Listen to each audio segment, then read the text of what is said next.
response to the bushfires has highlighted the important role that volunteers and not-for-profit organisations play in keeping communities strong and resilient. When a traumatic event occurs, emergency and other services attend to a person's immediate needs and step them through the process. This can be a surreal time for people who may have lost family or friends, animals, homes, businesses and possessions. To recover from this magnitude of loss can take many years. The mental health effects can last much longer even after new infrastructure has been built. People who have experienced a traumatic event, such as a bushfire, may react in different ways.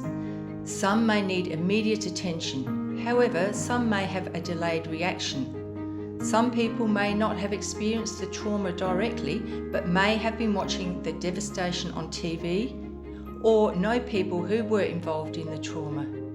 It is important we are aware of this. In this webinar, I'm going to discuss how you might identify signs of their distress and ways to help the person. Most people recover without help.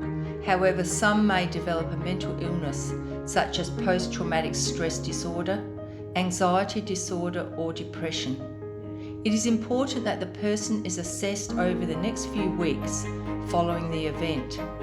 Some return to functioning should be observed after 2 to 4 weeks. If not, professional help may be needed. Do not force the person to talk. Keep it simple. Make a cup of tea or go for a walk with them. Let the person start to talk if they want to and don't interrupt. You could offer practical help such as a place to stay, making meals, childminding, even financial help. Do things they enjoy. Encourage them to tell you what they want. Don't assume that you will know what they want. While alcohol is sometimes associated with pleasant effects and stress reduction, heavy drinking can lead to alcohol disorder.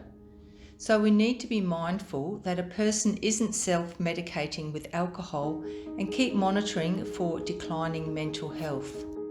Discuss how they are feeling. Be aware they may experience survivor's guilt. They may feel that it is unfair that others died or were injured and they weren't. We recently heard from a woman who expressed guilt that her house is still standing but her neighbours' homes have all burnt to the ground. If the person wants to talk, then listen carefully without judging and acknowledge their anxieties are very real to them. Use clarifying questions and reflect back what you have heard. Allow silences. It's okay to give the person time to collect their thoughts. Do not be critical or express frustration or tell them that their anxieties or fears are silly or you should be glad you're alive. Always treat the person with respect and dignity. Continue to offer consistent emotional support, understanding and hope for recovery. Think of practical ways you can assist. Always continue to ask if they want help, as they may need support at a later stage. For example, you could offer to go with them to a support group until they are comfortable to go on their own.